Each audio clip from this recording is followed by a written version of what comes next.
Итак, сегодня я хотел бы провести свой традиционный эфир. Обычно я выступаю в четверг и воскресенье. И сегодня сообщить последние новости, они очень важные, которые прямо влияют не только на Россию, Украину, на различные мировые процессы, на Америку, Европу. Ну и, конечно же, в первую очередь я заинтересован, чтобы все эти процессы привели к смене режима в Казахстане. И вот такие сигналы есть. Я планирую очень скоро выпустить фильм, которым хочу показать, как изменилось сознание людей.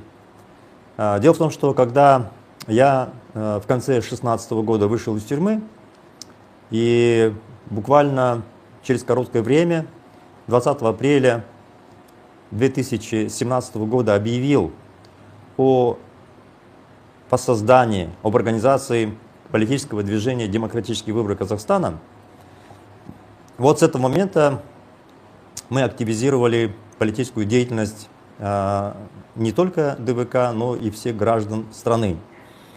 Произошли огромные перемены. Я знаю, что многие люди пессимистично настроены, они забыли, как будто бы вот не было несколько лет назад Хантар, они забыли, что начиная буквально с 2017 года политическая активность шла нарастающим этапом, и вы помните выборы в июне 2019 года. 12 июня в качестве протеста против инаугурации в Алматы тысячи людей вышли на автомобильный протест. Там было избиение людей спецназом. В общем, таких протестов было много, и вот тот протест, который прошел в январе 2022 года, смертельно напугал режим. Конечно же, и другие тоже испугались. Люди, которые ранее не выходили на митинги, они просто увидели и испугались. Но на самом деле все это говорит о том, что, вы же понимаете, такого рода протесты, когда в целом по стране вышло около 400 тысяч человек, они случайными не бывают. Идет поэтапный процесс, и я считаю, что вот именно наша работа, большая работа, она и сейчас также проводится, она в итоге привела к тому, что люди вышли на осмысленный протест. Сначала звучало «Газ Елю». Буквально в тот же день эти требования сменились на политические требования «Шалкет», «Парламентская республика» и так далее. Вот по следам тех событий «Хантар» мы сняли фильм, называется «Хантар. Что это было на самом деле? Путин, Назарбаев и Токаев разоблачены». Сейчас там 178 тысяч просмотров, и, уважаемые друзья, этот фильм должны посмотреть миллионы.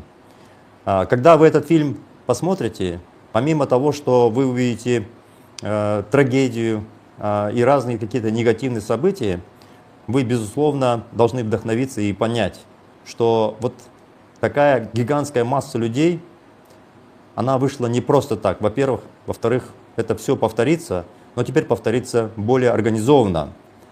Вот. И поэтому различные процессы, которые происходят в мире, они, безусловно, влияют на нашу страну. И моя задача обо всем этом рассказать, воздействовать на сознание миллионов. Потому что, когда мы повлияем на сознание миллионов, именно тогда мы ожидаем, что 500 тысяч человек из них выйдут на массовые митинги и снесут этот режим, уважаемые друзья. Поэтому я очень много рассказывал о международной обстановке и напрямую связываю его с Казахстаном. Сегодняшняя тема называется «Трамп, Путин, хуйло. Распад России неизбежен. Трамп ввел пошлины на мебель Казахстана». Ну, как известно, наша страна породила одну единственную мебель. Это Касым-Жомарт Токаев. Как там Путин и выпутался длительное время, Кемель-Жемель, Жемель-Кемель. Вот. Ну, а мы его называем просто мебель. Даже во французских газетах здесь пишут, что в Казахстане имя Токаева мебель. Ну, ссылается, что бывший министр энергетики Аблязов его так называет. Ну, и, в общем-то, тоже во французских газетах, чтобы вы знали, в ведущих французских газетах прямо четко пишут, что Токаев — это мебель. Так, друзья, ну что, начинаем. Начинаем с важных новостей. Я не случайно говорил, что и вот в предыдущих постах писал, что наступил перелом. очень важный перелом, который, по сути, должен привести к падению режима Путина, к развалу нынешней Российской империи, к распаду России. Вот. Ну, сейчас должны забежать российские боты, они должны ругаться. Я админу сразу говорю, что не баньте их, пусть говорят, пусть ругаются, ну, они помогут продвинуть нам эфир. Ставьте лайки, пишите комментарии, уважаемые друзья, помогайте продвинуть эфир. Но вот сейчас в чем суть важного того, что произошло или происходит в мире. 1 июля средства массовой информации сообщили по всем международным каналам, что США приостановили поставки оружия Украине. Ну и заявлялось в средствах массовой информации, что министр обороны США якобы не сообщил Белому дому о том, что поставки оружия приостановлены. Теперь я хотел бы обратить ваше внимание на эти даты. 1 июля. 3 июля вечером состоялся разговор, 6-й телефонный разговор между Путиным и Трампом. Обратите внимание, 1 июля приостанавливаются поставки оружия из Америки в Украину. И 3 июля вечером разговор между Путиным и Трампом. Я не случайно ваше внимание привлекаю к этим датам. Хочу сказать, что сейчас приходит много информации, что на самом деле это была сознательная остановка. Хотя вот Трамп отнекивается, ну, представьте себе, что вот, например, журналист ему задает вопрос, что вчера вы сказали, что не знаете, кто приказал прекратить поставки боеприпасов в Украину. Вы выяснили это? Спрашивает у Трампа. Трамп отвечает, я не думал об этом. Ну, человек, который все время как наркоман сидит на, скажем, источниках, различных публикациях и так далее, очень остро реагирует на критические статьи в тех или иных известных изданиях, когда его обвиняли в том, что он приостановил поставки оружия Украине, он типа не думал об этом. Ну, понятно, что этого не могло быть. На самом деле очевидно, что все было просто. 3 июля вечером состоялся разговор между Трампом и Путиным, и Трамп сделал очередной подарок Путину. В администрации Трампа у них сейчас до последнего момента была политика все время умиротворять агрессора, все время Путину предлагать какие-то подарки. Шла речь о том, что даже признать, что Крым является российским, ну типа по факту российским является. Ну и много всякого такого, когда Трамп, скажем, негативно высказывался в сторону Зеленского, все время говорил, что он недоволен Зеленским, хотя атаковал Украину именно Путин. То есть он делал такие подарки и все время говорил, что Путин его друг, отправлял Уиткофа, своего представителя, на встречу с Путиным. Тот вообще договорился до того, что, оказывается, Крым всегда типа принадлежал России. И он вообще даже не знал, вообще, каким образом Украина владела Крымом, в составе была Украины, что, скажем, в 1994 году был подписан Будапештский меморандум, где Америка вместе с Россией обещали, гарантировали, точнее говоря, неприкосновенность границ. Все это он как бы, что называется, обнулил. Это его советник Уитков. Вот такого типа были заявления, которые как подарки сыпались на голову Путина. И у Трампа была единственная просьба: давай останови войну на 30 дней.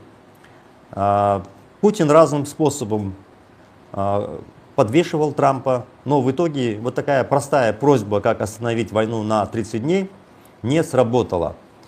Вот такого рода уступки Трамп делал многократно, все время говорил, что это его друг Путин и так далее, и так далее. Ну и понятно, что когда все эти подарки Путину не сработали, судя по всему, Трамп решил сделать еще один подарок, чтобы вот на этом телефонном разговоре 3 июля, ну, наконец, добиться каких-то позитивных сдвигов, обещаний со стороны Путина.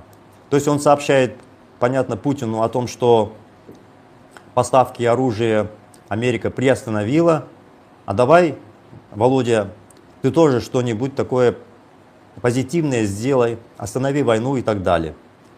Ну и на самом деле, конечно же, Путин не остановил войну. Более того, именно после этого разговора был нанесен массированный удар по территории Украины. Массированный удар в виде большого количества дронов, ракет и все прочее. И, по сути дела, Трамп был унижен. Он был унижен Путиным, который просто проигнорировал просьбы Трампа и, более того, поступил с точностью да наоборот. Вот. А 8 июля Трампа прорвало через 5 дней после разговора с Путиным, когда он увидел, что он убеждал Путина, что нужно остановить войну, а в это время, буквально сразу после разговора, Путин, наоборот, дает команду массированно бомбить Украину и бить по гражданским объектам. Видите, все получилось точно наоборот. И тут, конечно же, вот наступил тот самый критический момент, о котором я все время говорил, что он наступит через полгода, как Трамп будет, как вступит на должность президента. Вот Трамп вступил в должность президента 20 января этого года. Ну, даже тут практически и полгода не прошло, как он разразился руганью. Не случайно у нас сегодня заголовок эфира называется «Путин хуйло». Что сказал Трамп? Обратите внимание. Я недоволен Путиным. Он убивает много солдат. Он убивает своих солдат и их солдат. Дальше. Война в Украине продолжалась бы 3-4 дня, но у украинцев было хорошее оружие. Мы дали украинцам лучшее оружие из когда-либо созданных. Далее. Я рассматриваю санкции против России очень серьезно. Я изучаю это. Сенат принимает и принял очень жесткие санкции, но да, я смотрю на это. Дальше. Обратите теперь внимание, почему вот наш эфир так называется «Путин хуйло». Путин нам швыряет кучу дерьма. На самом деле, по смыслу, конечно, звучит это еще круче, чем дерьма. Путин, на первый взгляд, кажется приветливым, но все, что мы от него слышим, пустые и ничего не значащие слова. Обратите внимание, Путин вчера был друг, у него были с ним хорошие отношения, он говорил, все прекрасно, мы прекрасно поговорили, и вот такие слова. А теперь посмотрите фразу следующую. Путин нехороший человек, он плохой человек, он убил много людей. Как емко и просто в свое время по поводу Путина сказал Борис Немцов, по поводу того, что он плохой человек, что Путин хуйло. Вот, говоря, цитируя Бориса Немцова, по сути, Трамп сказал, что Путин хуйло. И вот наступил разворот, уважаемые друзья. Конечно же, Трампу никто не верит. Считается, что он может на дню 3 раза позицию поменять. Это правда. Но тут уже другая ситуация. Тут я сейчас хочу провести хронологию, что происходит. Вот в Сенате идет разработка закона, который предполагает введение пошлин не просто против России, потому что в России-то торговли-то с Америкой не очень много, буквально 2 миллиарда долларов. У Казахстана больше объема торговли, чем у России. Здесь речь идет о другом. Предполагается, что будут введены санкции против тех государств, именно не компаний, а именно государств, которые помогают России, покупают у них нефть, газ, уран и другие какие-то материалы, и обогащают Россию, что помогает и позволяет Путину финансировать войну против Украины. Это вот важный момент. Вопрос качества санкций мы отдельно обсудим. Я просто показываю, что теперь уже в Конгрессе заявили, что этот закон будет в конечном счете отработан до конца июля.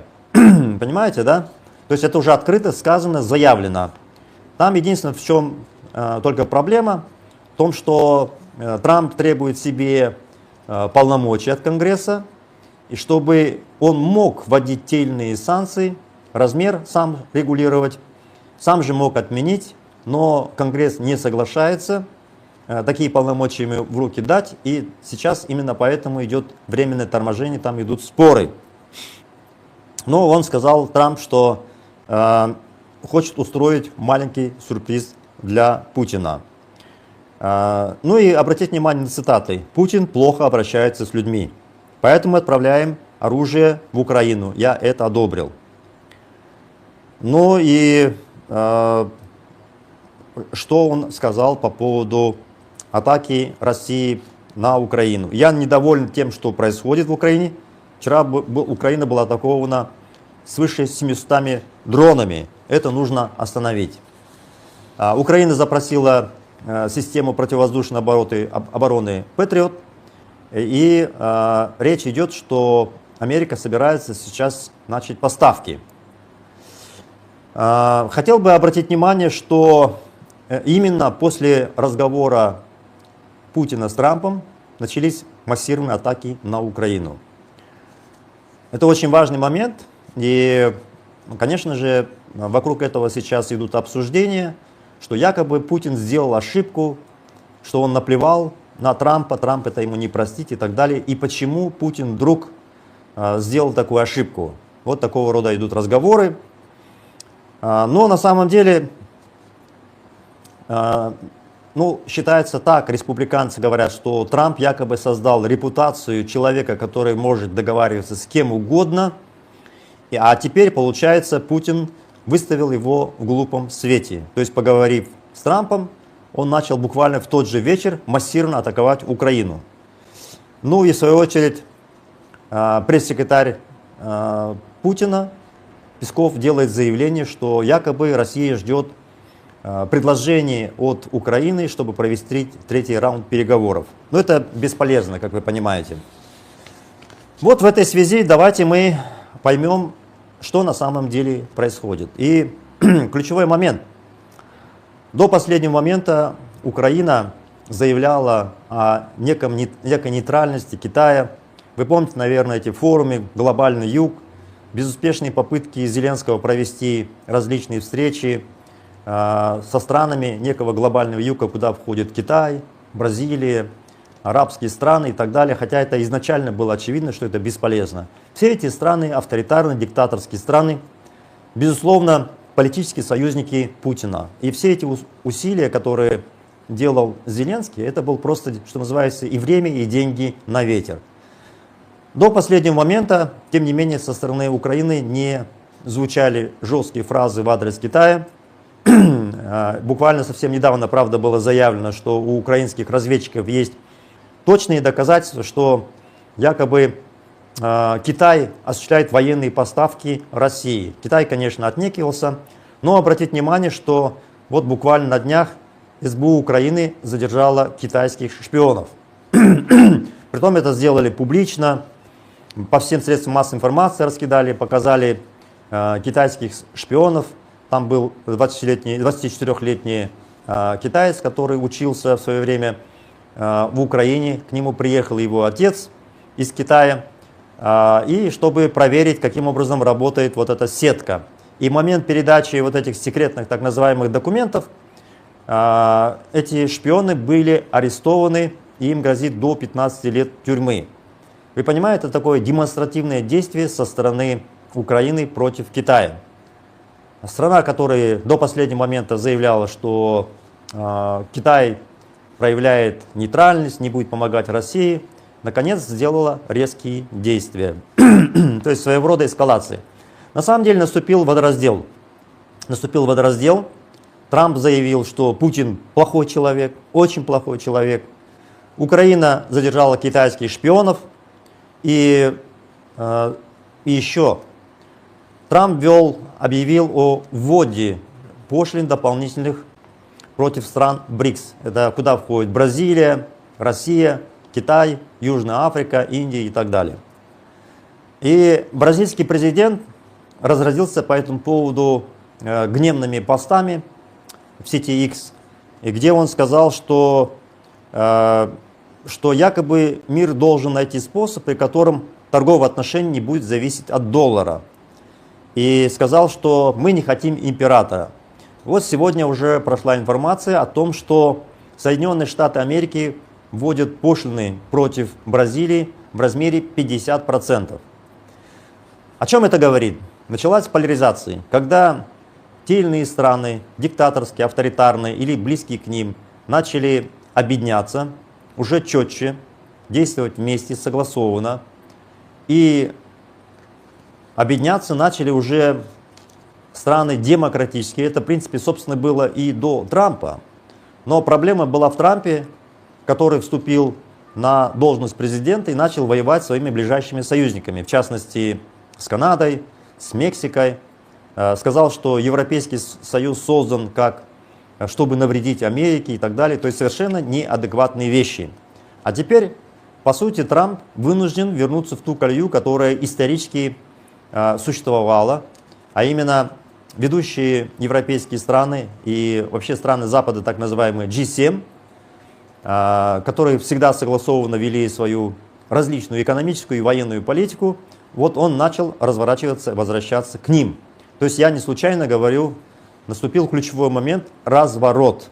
И не потому, что Трамп любит Украину, не потому, что Трамп любит Европу, нет, абсолютно по другим причинам. Я хотел бы по этому поводу сейчас откомментировать. Я видел, что, уважаемые друзья, там идут, скажем, споры, а почему же Путин вот так вот поступил? Почему он игнорирует Трампа? Неужели он не боится Америку? Что Трамп, вообще имея гигантские рычаги,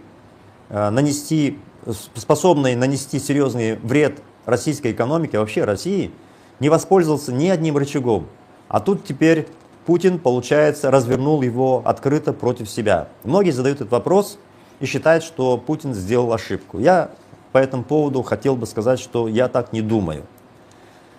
Путин сделал то, что должен был сделать. То есть режимы, которые обладают большим объемом вооружения, большим населением, большой армией, диктаторские режимы, они всегда по своей природе нападают. Это была и царская империя, которая все время завоевывала большие территории. Это было и Советским Союзом.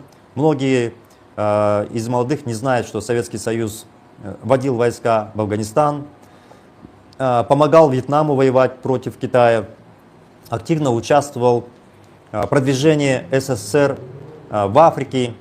В свое время был Карибский кризис 60-х годов, когда Хрущев возглавлял Советский Союз, когда чуть не случилась ядерная война с Америкой, когда ядерное оружие и ракеты были завезены на Кубу, буквально недалеко от Америки. То есть любое авторитарное и диктаторское государство всегда по своей природе агрессивное. Это вот, знаете, как говорится, что почему волк ест, например, мясо, да? Этому удивляться. Демократические государства по своей природе, они миролюбивые. И я сейчас объясню, почему это. Дело в том, что демократические государства, они построены по принципу конкурентности, выборов. Когда на выборах представители, кто попадает во власть, они слышат народ и работают на народ. А как известно, простым людям, народу, никакая война не нужна. Потому что война – это беженцы, это потеря работы, это колоссальный кризис. И поэтому те, кто приходит во власть в демократических государствах, они исполняют чаяние народа, а народ не дает своим демократическим лидерам воевать, если на то нет никакой причины. Демократические государства не заинтересованы завоевывать те или иные страны. Сейчас вопрос территории в современном мире уже не стоит. Сейчас важно продвигать свои товары, продавать, проникать, распределять и так далее, и так далее. А это возможно только тогда, когда есть мир на планете, когда товар той или иной стороны свободно пересекает границы и военные действия не останавливают продвижение товара. Именно в демократических государствах производятся лучшие товары, конкурентные, более высокого качества, более низкой себестоимости. Именно поэтому в демократических государствах люди многократно лучше живут, чем в диктаторских режимах по сравнению с Казахстаном, с Китаем, с Турцией, Россией и так далее. Любое демократическое государство живет лучше. А что делает тоталитарное государство? Тоталитарное государство – там, где люди, по сути, рабы, они позволяют захватить власть одному человеку или кучке небольшой и угнетать свой народ, во-первых, подавлять. И, во-вторых, если государство по своим масштабам большое, это государство стремится расширить, напасть на соседей. Вот яркий пример в этом смысле Россия, которая хочет восстановить границы Советского Союза, захватить все страны Центральной Азии, Кавказ, Польшу и так далее. И таких примеров немало. Возьмите любой диктаторский режим, например, Ирак Саддам Хусейна, который сначала подавлял интересы и свободы, права граждан своей страны, а потом напал на Кувейт. В итоге это привело к тому, что этот режим был уничтожен в Ираке. Это происходит везде. Посмотрите Иран. Иран тоже все время готовит различные агрессивные действия, создает напряжение на Ближнем Востоке. Не только на Израиль организовывает нападения, поддерживает, финансирует различные террористические организации, хуситов йеменских, Хамас, Хезболлах и так далее. Вот все эти военные организации нападают на Израиль, и не только на Израиль. Были атаки и на нефтеперерабатывающие активы Саудовской Аравии. То есть любое такое фактически диктаторское государство, оно по своей природе агрессивное. Поэтому Путин, он действовал и действует так, как выстроена политическая система. Агрессивная политическая система. Он по своим возможностям, как человеческих ресурсов, так и военных возможностей, значительно превосходит Украину. И поэтому все эти уговоры Трампа не имеют никакого абсолютно воздействия. И то, что делает Путин, абсолютно логично.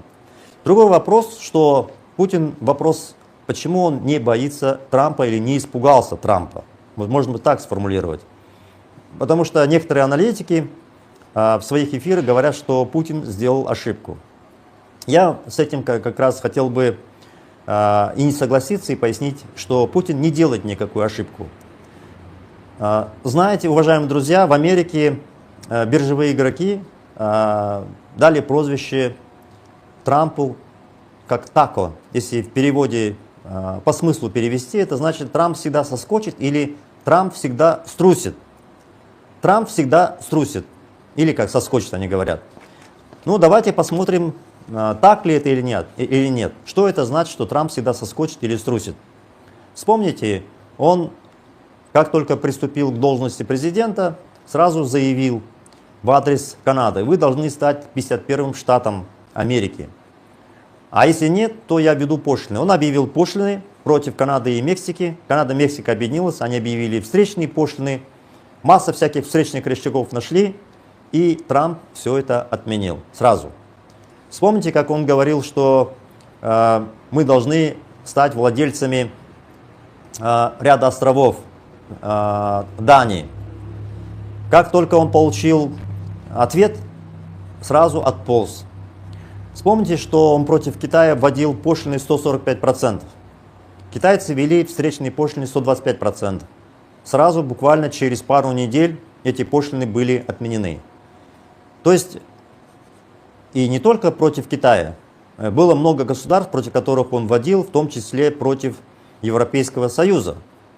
И таких действий, когда Трамп делал заявление, запугивал, а потом, когда получал, скажем, достойный ответ, он сразу откатывался назад. И не случайно вот биржевики его назвали «Трамп всегда соскочит» или «Трамп всегда струсит». Обратите внимание на войну Израиля с Ираном.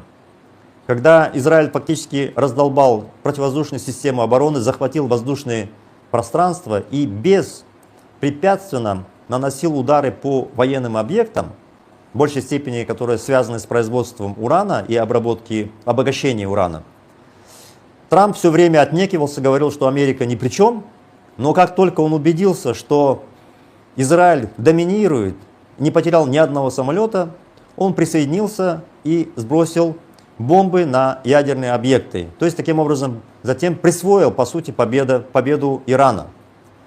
То есть он везде действует именно таким образом.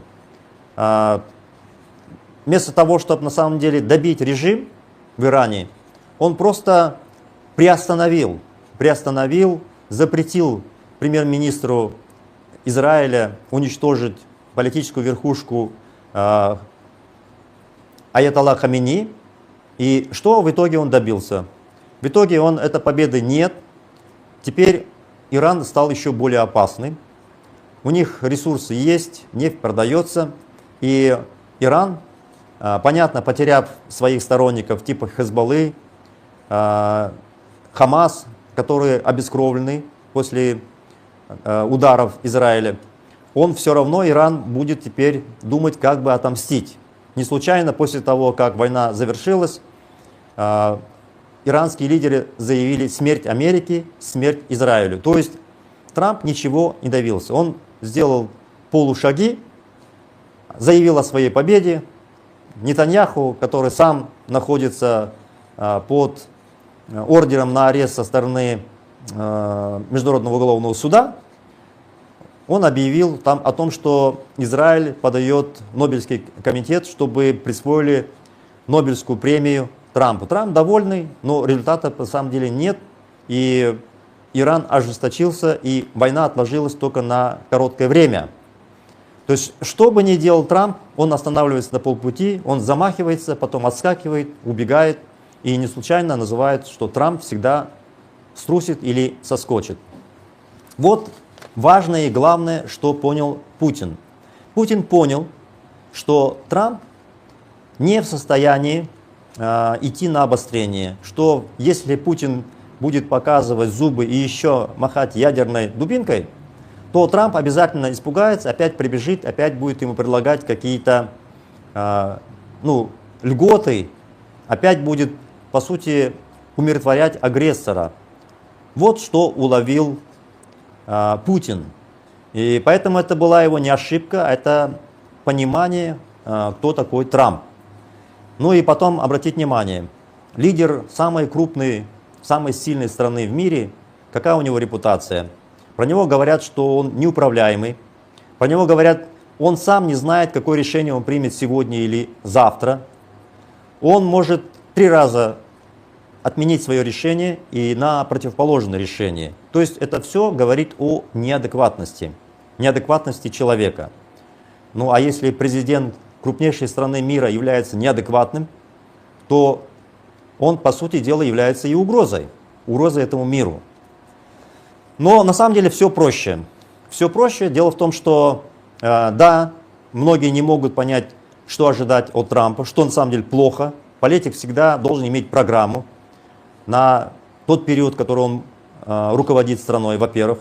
Во-вторых, он должен последовательно эти программы исполнять, отвечать за свои слова, быть логичным и последовательным. А если президент страны нелогичный, непоследовательный, неуправляемый, непонятный, жди беды. Но Путин на самом деле уловил главное, что все эти моменты есть, он неуправляемый, неадекватный и все прочее, непрофессионал. Понятно, что в Америке полно лучших специалистов мира, он просто их не слышит. Ну, например, вводить пошлины против Китая 145%, это было смешно, потому что достаточно было проанализировать торговый баланс, что продает и покупает Китай и у Америки, чтобы сразу буквально за 5 минут разобраться, что все эти пошлины бесполезны. Я не случайно про эти пошлины сейчас говорю, потом мы остановимся на санкции, которые готовит Конгресс США, якобы 500%. Насколько они эффективны, полезны или нет. Я сразу скажу, они бесполезны, и сразу скажу, что нужно делать, чтобы все это было эффективно. То есть, видите, во главе Америки непрофессиональный человек, дилетант, совершенно не управляющий собой, нелогичный, деструктивный и так далее. Это уже, я думаю, весь мир это прекрасно понимает. И как в этих условиях Путину нужно было реагировать? То есть, есть, вроде звучит как, что этот неадекватный человек может там создать массу проблем России. Но Путин так не думает, и он именно, если перевести на личностный фактор именно Трампа, он не ошибается. Трамп всегда соскочит, Трамп всегда струсит. Именно поэтому Путин наплевал на Трампа, дал команду массированно атаковать Украину. И здесь возникает вопрос, на самом деле, все-таки, какие будут последствия для России, для Путина. Сразу скажу, они будут плохими, негативными. Почему? Путин, как любой диктатор, он не учитывает именно системный вопрос. Америка – демократическое государство, парламентская республика, парламентское государство. Там, где именно силен Конгресс Соединенных Штатов Америки, там двухпартийная система, во-первых. Во-вторых, 50 сильных штатов, которые тоже имеют свое законодательство, свои верховные суды, своих генеральных прокуроров. И Америка устроена таким образом, что даже если у президента достаточно высокие полномочия, его парламент может отстранить от власти, заблокировать любые его негативные решения, то есть это парламентская республика. Вот этот момент Путиным не учтен. Не учтены стратегические интересы Америки. Я в начале эфира говорил, что любое демократическое государство заинтересовано в мире, заинтересовано в конкуренции, потому что Америка сильна именно этим. Именно в результате конкуренции политической, экономической и все прочее, Америка сумела построить самую сильную экономику. Именно поэтому их технологии лучшие в мире. Это правильно говорит Трамп, что Украина получает от Америки лучшее оружие в мире. Это правда. Мы все пользуемся интернетом, мы все пользуемся различными социальными сетями, мы видим их военные снаряжения, видим, что действительно у Америки самая сильная в мире экономика. Это все результат конкурентной экономики, конкурентной свободной экономики. Эта конкурентная свободная экономика не хочет никакой войны. И агрессор, безусловно, попадает под удар этой могущественной страны. И Вторая мировая война такая была. Все предыдущие и Первая мировая война Америка играла ключевую роль везде и всегда. Вот на данный момент Путин просчитался в другом. Он просчитался в том, что вопрос сейчас не в Трампе, а в стратегических интересах Америки. А в стратегических интересах Америки говорят о том, что Америка должна быть вместе с Европой. Я хочу напомнить, что Организация Объединенных Наций создавала Америка, что нынешний Евросоюз создан именно Америкой. Всемирная торговая организация, которая регулирует перетоки различных товаров по всему миру, создала Америка. НАТО создала Америка. НАТО заинтересовано, чтобы не было на планете войны. Создала Америка. Поэтому все эти институты, созданные Америкой, и стратегические интересы Америки просто прямо выстраивают линию вместе с Европой, вместе с цивилизованными странами, и чтобы на планете не было войны. Это главное. И не имеет значения, Трамп в Америке президент или кто-либо. Здесь имеет значение только другое. Если бы там был бы другой президент, который бы все эти, скажем, действия делал бы совместно с Европой и совместно с этими институтами, как НАТО и так далее, Путин давно был бы уже угроблен, давно был уничтожен, его режим. Но именно потому, что Трамп не понимает вот те вещи простые, о которых я озвучил, это приводит к временному торможению и топтанию на месте. То есть он как-то влияет на этот процесс, затормаживает, где-то ухудшает, но в целом принципиально он не может изменить вот действия со стороны Америки и Европы. Вот сейчас наступил исторический момент, когда Трамп уже четко говорит, что Путин плохой человек. Что это значит? Это значит, что наступает синхронизация действий Америки вместе с Европой, вместе с НАТО и так далее. Да, Трамп, он на дню может 100 раз изменить свое мнение. Может. Но уже, что называется, колесо с горы начало скатываться вниз против России. Поезд уже двигается в противоположном направлении. До этого это по разным тупикам загонял вот этот поезд цивилизации Трамп. Сейчас уже неуклонно будет двигаться в одну сторону, двигаться против России и помощь Украине. Она неизбежна. Я хотел бы напомнить, что сейчас, когда была временно приостановлена помощь Украине, это была помощь, подписанная при Трампе. Общее соглашение было подписано на сумму 62 миллиарда долларов. И по этому году Америка в соответствии с принятым законом должна поставить Украине где-то приблизительно на 16 миллиардов долларов различного военного снаряжения.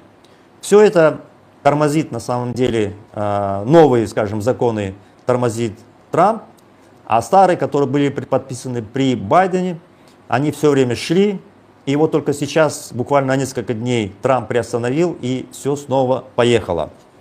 И вот эту фразу, сами подумайте, когда президент Трамп говорит, что Путин очень плохой человек, вы понимаете, что черта, когда можно было завтра сказать, я ошибся, неужели я это говорил, как раньше он говорил по Зеленскому, что Зеленский диктатор, а потом сказал, неужели я такое мог сказать. Вот на данный момент уже разворота и заднего хода уже нет. Путин плохой человек в понимании Трампа, он взбешен, Трамп.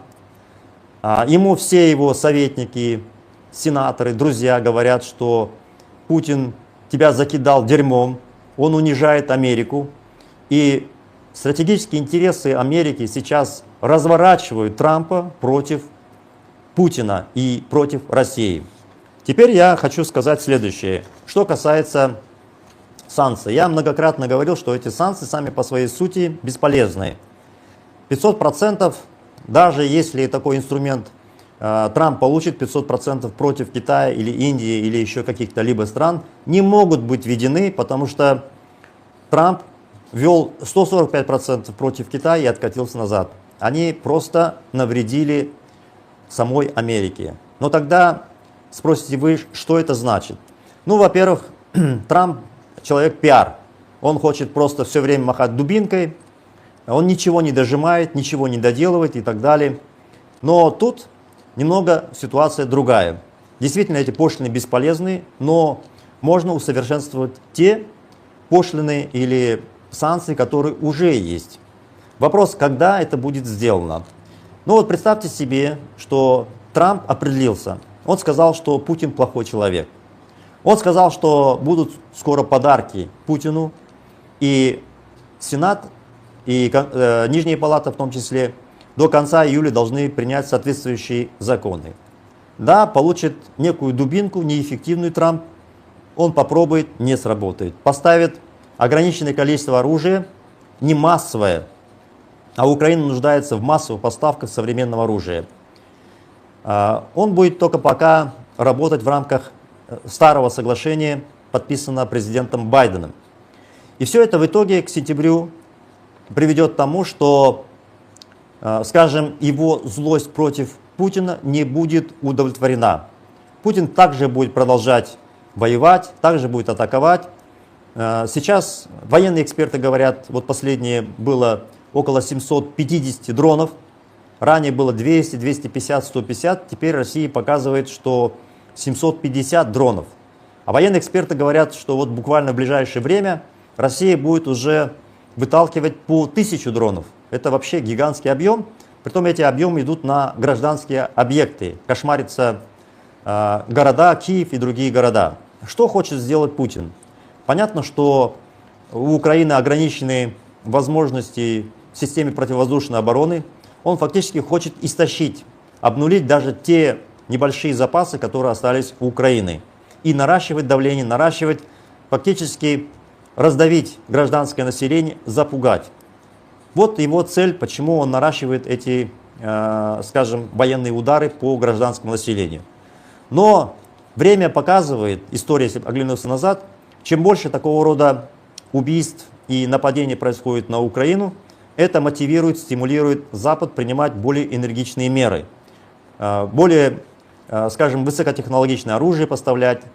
Именно такого рода действия со стороны Путина привели к тому, что Украине дали согласие бить по территории России до 300 километров американскими ракетами «Хаймарс».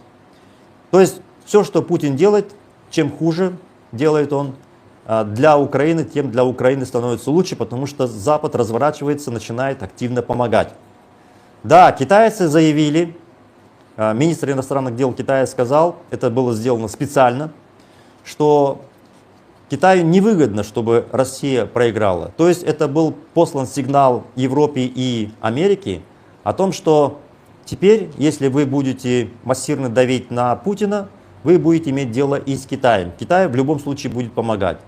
Это очень хорошо, наступает поляризация. Если раньше Китай прятался, делал секретные поставки, то, очевидно, он сейчас открыто обнажился, и это очень хорошо, опять же, мотивирует Америку действовать энергично. Что будет?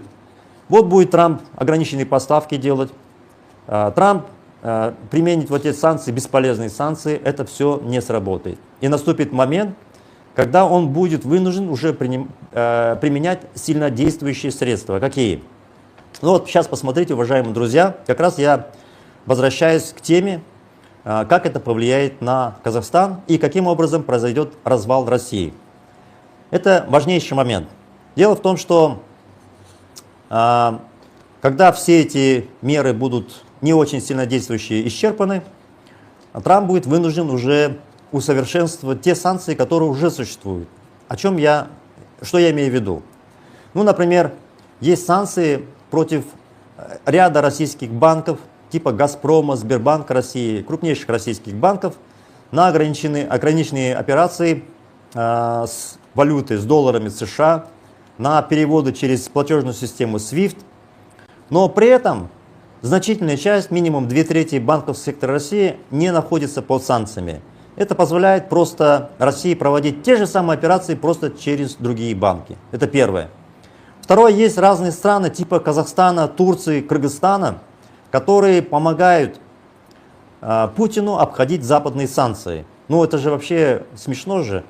Загнать под санкции России, при этом оставить открытыми двери Казахстана, Кыргызстана. У них те же самые валютные лицензии, прозрачные границы. Из Китая гоняются огромные объемы военных, любых гражданских грузов по обходу санкций. И получается, что эти санкции не работают. Не потому, что они плохие, потому что эти санкции недоделанные. Потому что надо бить сразу сверху донизу. Вот не случайно сейчас президент Бразилии взвыл буквально, когда объявил Трамп, что вводит пошлины 50% против Бразилии. Он буквально в смысле взвыл, что это типа незаконно, что он делает и так далее, и так далее. А вот когда Трамп вынужден будет делать качественными эти санкции, он будет вынужден ударить в том числе санкциями персональными по Токаеву, по Жапарову, президенту Кыргызстана, по всем тем, кто действительно реально помогает персональными санкциями. То есть вот эти санкции, которые сейчас обрабатываются в Конгрессе США, чем они важны? Да, они бесполезны, но они важны, что настраивают американскую администрацию на воинственный, на эффективный лад. Не просто вот разговоры, пресс-конференции, просто мы ввели санкции. Они сейчас будут вынуждены организовывать санкции, чтобы они были эффективными. То есть он один удар нанес, второй, третий, пятый, десятый будет внимательно смотреть, как это влияет на Россию. Вот сейчас действительно наступает перелом. И он важен, как я и предсказывал, что полгода, больше чем полгода Трамп не простоит. Вот он меньше полугода крутил, вертел, сдавал интересы, пытался умиротворить Путина. Ничего не помогло. Это логика развития военных действий диктаторских государств. Вспомните Гитлер. Отъел пол Европы, потом практически всю Европу, но в итоге даже он договорился со Сталиным, поделил Польшу в 1939 году, а в 1941 году все равно началась война. Это сама природа вот такой политической системы диктаторской. Поэтому Путин, он не сделал никакую ошибку, волк ест мясо. Вот диктаторские режимы, они все время пытаются кого-то завоевать, захватить и так далее. И в рамках своей политической системы он логичный. Он сейчас проигнорировал Трампа, но это наступил важный исторический момент. Важный исторический момент, как захватом Польши в 1939 году и разделом Польши между Сталиным и Гитлером. С этого момента, 1 сентября 1939 года, началась Вторая мировая война. Не с момента, когда Гитлер напал на Советский Союз, именно 1 сентября 1939 года. После того, как Трамп заявил, что Путин плохой и что теперь будут санкции, произошел разворот, и вот наступает тот самый исторический момент, который приближает развал России. Что будет? Это значит, что в какой-то момент все эти ограничения, любые, которые имеет Украина, бить по объектам инфраструктуры России, они будут не то чтобы сняты, это уже будет поощрение. Но смотрите, военным путем Россию действительно очень сложно победить, потому что это столкновение на уровне ядерного оружия. А в этом и нет необходимости. Нужно просто повторить то, что было в 1917 году. А что? Обвал экономики, потеря рабочих мест и фактически падение экономики и внутренняя революция. Каким образом? Ну, очевидно же, что сейчас Украина бьет по военным объектам. По военным объектам на территории России. Завтра наступит момент, когда Украина будет уже бить по инфраструктурным объектам, по электрическим станциям, по различным объектам, которые дают миллионы рабочих мест. Вот представьте себе, что в центральной части России до Москвы вывести из строя электростанции. У них не будет света, у них не будет воды, не будет работать насосы. Целые города прекратят свою деятельность, потому что люди не смогут функционировать. Остановятся промышленные предприятия. Вот ряд областей до Москвы, приблизительно это 40 миллионов человек. 40 миллионов человек, вы можете себе представить, если они потеряют возможность иметь электроэнергию, иметь воду, их лифты в домах не будут работать, они потеряют работу.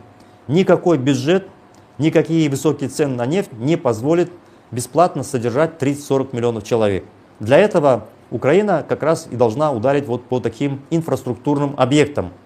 И если Украина сейчас обладает возможностью сделать это сейчас, завтра ее возможность усилится, когда необходимое оружие высокоточное придет на помощь Украине.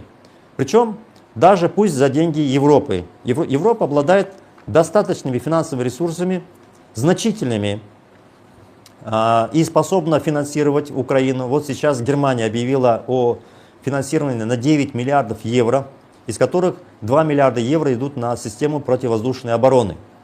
То есть фактически только одна Европа, финансируя закуп оружия у Америки, той части, которая необходима, способна вооружить Украину до такой степени, чтобы Украина не просто давала отпор, а по сути дела разрушила экономику России, что приведет к революции. И люди, когда потеряют работу, а сейчас они в целом живут благополучно, когда им не на что будет жить, именно тогда они развернут и солдаты, в том числе штыки против этой власти. Так было в 1917 году, уважаемые друзья.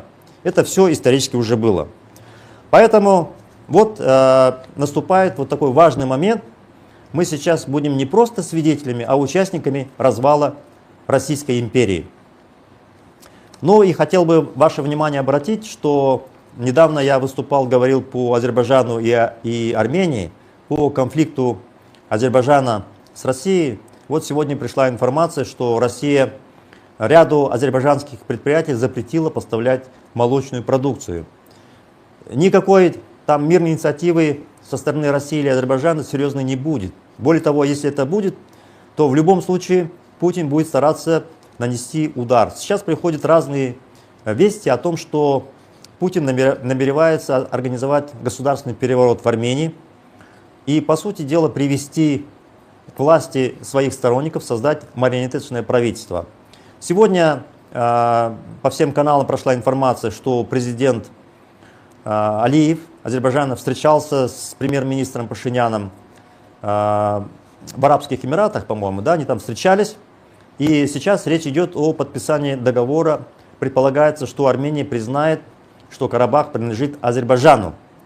Что это значит? Это значит, что Путин, по сути дела, потеряет свое влияние на Армению и Азербайджан.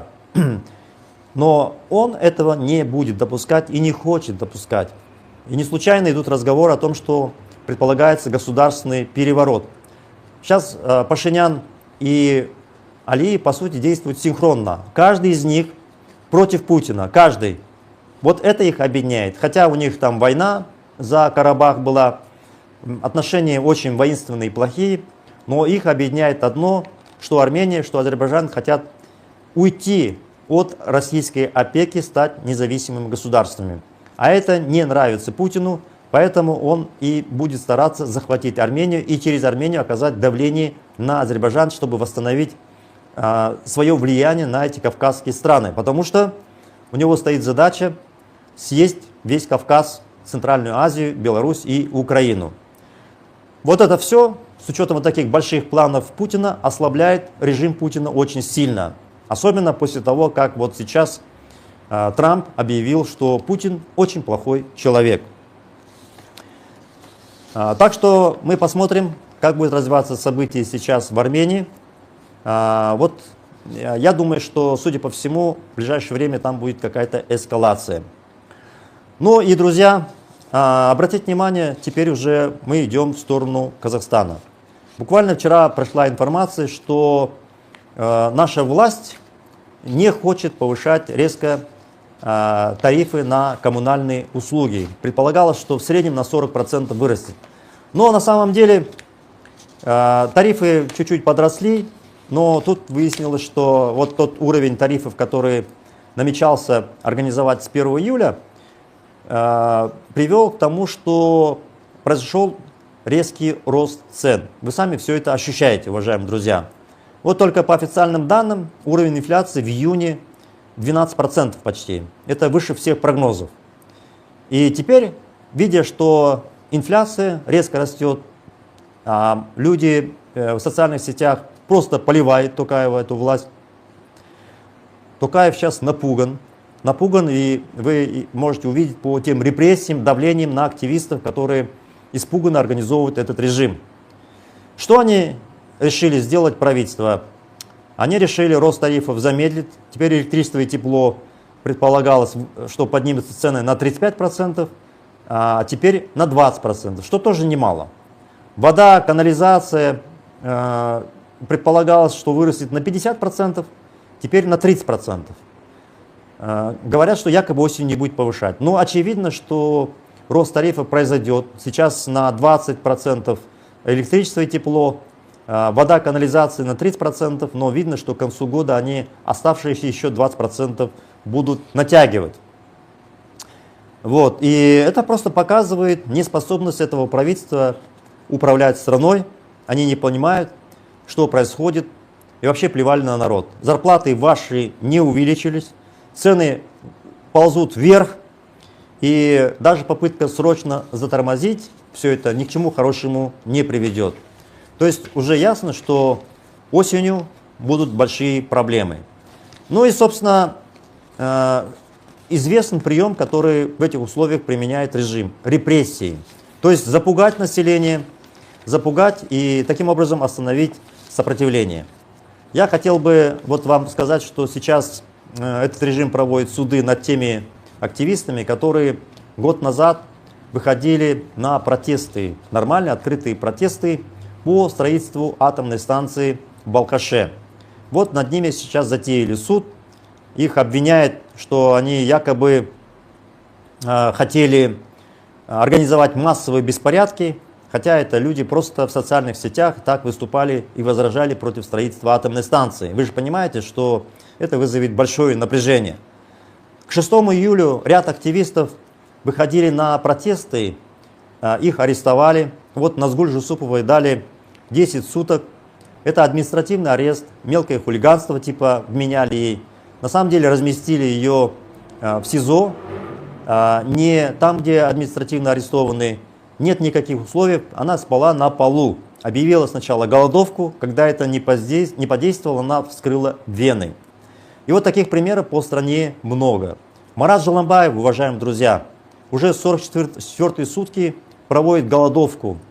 И даже в тюрьме он наводит страх на Токаева. Даже в тюрьме поступила команда его ликвидировать, убить. И сделать это руками заключенных в бане, там, где нет камер. Типа уронить его на бетонный пол, ронять, таким образом его довести, чтобы он умер. Вот такой план. Видите, что происходит? Происходит, что этот режим думает репрессиями остановить вот это массовое недовольство. С учетом того, что вот сейчас происходит в Украине и далее будет происходить, разворот Трампа против Путина, а затем наращивание, собственно, силы самих санкций, неизбежно эти санкции придут и против Токаева. Не только против России, они придут против тех, кто помогает Путину функционировать, обходить санкции. Поэтому, уважаемые друзья, осень у нас будет горячая. Я понимаю это, чтобы наши люди увидели, где мы находимся, с чего мы начали, что сознание людей сильно изменилось и почему это происходит, что с этим режимом не по пути, что нет никакого старого или нового Казахстана, есть только режим Назарбаева и Токаева, чтобы наши люди оглянулись назад и посмотрели, где мы находились и где мы сейчас. Мы вот 29 июня выпустили фильм, называется «Кантар». Что это было на самом деле? Путин, Назарбаев и Токаев разоблачены. Сейчас там 178 тысяч просмотров, уважаемые друзья. Мы считаем, что его должны посмотреть миллионы. Должны посмотреть миллионы. И для себя разобраться, где же мы живем, что нужно сделать, что это бандитский режим. Надежды на то, что он трансформируется, изменится, на это нет никаких надежд. И поэтому пришло время действовать. Наша задача, чтобы в этом году произошла революция, бескровная революция. Она возможна только тогда, когда как единый организм будут действовать десятки тысяч человек, а точнее 500 тысяч человек. В этом фильме мы показали, что же на самом деле было в Кантар, что это народное восстание, никакого ФСБ нет, никакого государственного переворота в лице Карима Масимова не было, потому что государственный переворот организовывается в столице. В столице ничего такого не было. Все протесты были в Алматы, Шымкенте, Таразе, Кызылорде, Мангыстау, Атырау, Уральске, Актубе. Именно не в столице. Вы понимаете, что нужно быть идиотом, чтобы делать переворот где-то не в столице, во-первых. Во-вторых, считается, что якобы это Назарбаев организовал. Но странный переворот, когда тысячи людей выходят и кричат «Шалкет», а не «Токаев-кет». Поэтому вот в этом фильме все пояснено, уважаемые друзья. Смотрите его, делитесь. Пожалуйста, распространите его среди своих близких, знакомых и так далее. Мы должны в этом году организовать революцию. В этом году хватит уже выжидать, ожидать. Типа мне говорят, приедьте, сделайте революцию. Мы не можем Марата Жиламбаева защитить, уважаемые друзья. Нам нужна ваша финансовая поддержка для активистов, для адвокатов, для Назгуль, для Марата нужны адвокаты, чтобы они защищали, чтобы люди к ним ездили, чтобы была организована международная защита. Для этого нужна ваша финансовая поддержка. И еще главное, мы так можем бесконечно бороться, а наша цель снести режим в этом году. И это возможно силами профессиональных революционеров. Мы создали платформы, когда безопасно можно переводить средства. 10 тысяч, 20 тысяч. Люди переводят и по 1000 евро. Нам нужно собрать 60 миллионов евро, уважаемые друзья, в этом году. И в этом году снести эту власть.